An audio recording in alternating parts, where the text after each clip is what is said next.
बिस्मिल्लाहिर्रहमानिर्रहीम। अस्सलामुअलैकुम दोस्तों, आज हम मैथ के बहुत ही अहम सवाल सॉल्व करने की कोशिश करते हैं। ये जो सवाल हैं दोस्तों हर टेस्ट में पूछे जाते हैं। अगर आप मेरे चैनल पे न्यू विजिटर हैं, आपसे गुजारिश है कि मेरा चैनल सब्सक्राइब करना ना भूलें ताकि मेरी मालूमाती वीडियोस आपको मिलती रहें। तो दोस्तों चलते हैं सवालों की तरफ। हमारा पहला सवाल है, देखिए दोस्तों, the price of car including 6% sales tax is Rs 3 lakh. अब वो कहता है एक कार की कीमत 6% सेल्स टैक्स के साथ 3 लाख बनती है। आगे कहता है what is market price of a car without sales tax. वो कहता है सेल्स टैक्स के बगैर जो मार्केट प्राइस है कार की वो कितनी है। तो हम इसको इस तरह करते हैं। देखें दोस्तों, फर्स्ट हम 3 लाख का 6% निकालेंगे। देखें, 6/100 ज़रब 3 लाख।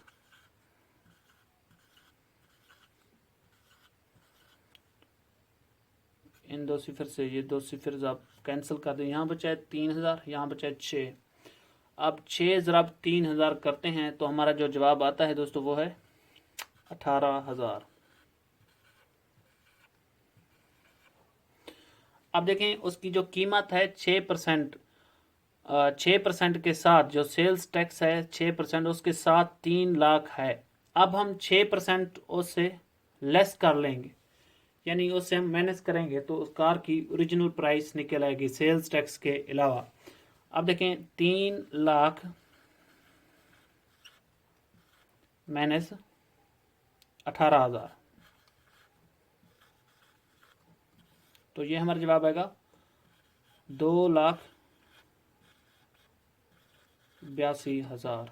तो अगला हमारा सवाल है, कार की जो कीमत है 6% सेल्स टैक्स के अलावा वो है 2,82,000। इसका राइट आंसर है A shopkeeper buys an article for Rs 27 and sells it at a profit of 10% and sells it at profit of 10% of selling price. What is selling price of article? अब वो कहता है यहाँ एक दुकानदार shopkeeper ने एक आर्टिकल एक चीज़ खरीदी 27 रुपए की। आगे कहता है कि उसने इस पे 10% प्रॉफिट लिया। अब वो कहते हैं इसकी सेलिंग प्राइस क्या होगी। अब देखें 27 का हम 10% निकालते हैं। फर्स्ट इस तरह निकालेंगे 10 और 100 ज़रब 27, 10 ज़रब 27 ये हो जाएंगे 270 और 100, 270 तकसीम 100, तो यहाँ 2 लगाएं, यहाँ 200 लगा लेते हैं, तो यहाँ 70।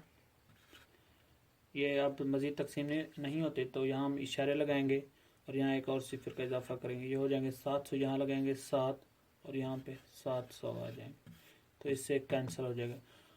अब 27 का जो 10% बनता है दोस्तों वो है 2.7। अब इसमें हम 2.27 प्लस 2.7 जमा कर देते हैं, तो ये हमारा जवाब आएगा 29.7। उस आर्टिकल की जो सेलिंग प्राइस है वो है 29.7। तो अगला हमारा सवाल है, a train moving at the speed of 100 km per hour in 10 hours, how many km it will cover। अब वो कहता है एक ट्रेन है जिसकी स्पीड है 100 km पर आवर। अब वो कहता है वो 10 घंटों में कितना फासला तय करेगी। तो इसको हम इस तरह करते हैं, डिस्टेंस निकालने का जो फार्मूला है वो ये है, distance is equal to speed ज़रब हम टाइम करते हैं। उसकी स्पीड है वो है 100 और जो टाइम है वो है 10। 10 घंटों में वो कितना करेगी, 100 ज़रब 10, 10 घंटों में वो करेगी 1000 km। इसका राइट आंसर है। तो अगला हमारा सवाल है, 5 dozen shirts price is 600, what is the price of 5 shirts. अब वो कहता है 5 दर्जन शर्ट्स की जो प्राइस है वो है 600। अब आगे कर रहे हैं what is the price of 5 shirts. अब हम फर्स्ट यहाँ निकालेंगे एक शर्ट की कीमत। अब देखें 5 दर्जन में कितनी शर्ट्स होती हैं, 12 ज़रा 5 करेंगे तो ये टोटल शर्ट्स की तादाद निकल आएगी 60 शर्ट्स। टोटल शर्ट्स हैं जो वो हैं 60। अब उनकी कीमत है 600। अब एक की निकालेंगे हम कीमत, 600 तकसीम 60। अब देखें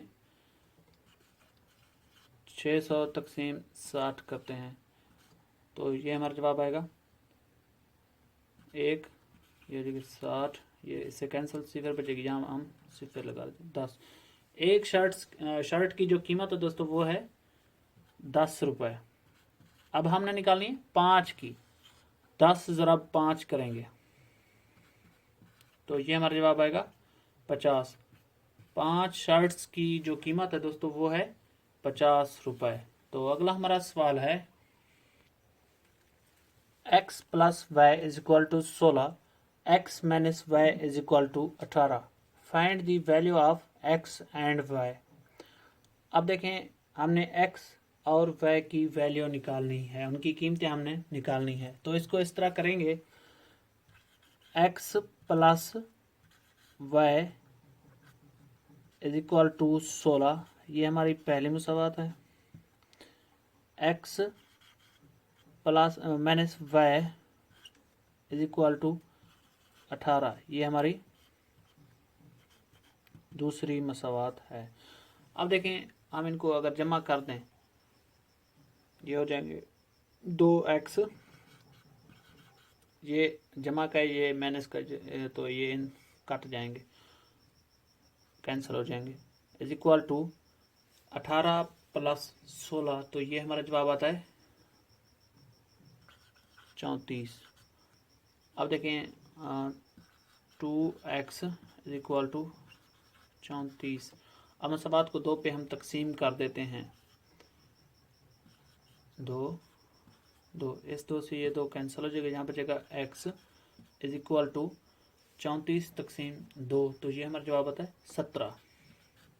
अब x की जो वैल्यू है वो है 17, कितनी है वो 17 है। अब मसावात नंबर 1 में आप या 2 में कहीं भी आप x की वैल्यू पुट कर दें तो y की वैल्यू निकल आएगी। अब देखें हम इसी में x की वैल्यू पुट कर देते हैं तो ये हम देखिए यहाँ हम लिखते हैं 17 plus y is equal to 16। अब देखें y जब ये 17 यहाँ जमा का है तो इस साइड पे जाएगा माइनस का हो जाएगा, y is equal to 16 minus 17। अब y की जो कीमत है वो है -1, तो ये हमारा राइट आंसर है। x की कीमत है 17 और y की है -1। दोस्तों अगर मेरी वीडियो आपको पसंद आई है तो लाइक कर दें, मेरा चैनल सब्सक्राइब करना ना भूलें। अगर आप इसी तरह की मज़ीद वीडियोस देखना चाहते हैं तो मैंने उनकी लिंक डिस्क्रिप्शन में दे दी, आप वहां जाके इजीली देख सकते हैं। Thank you.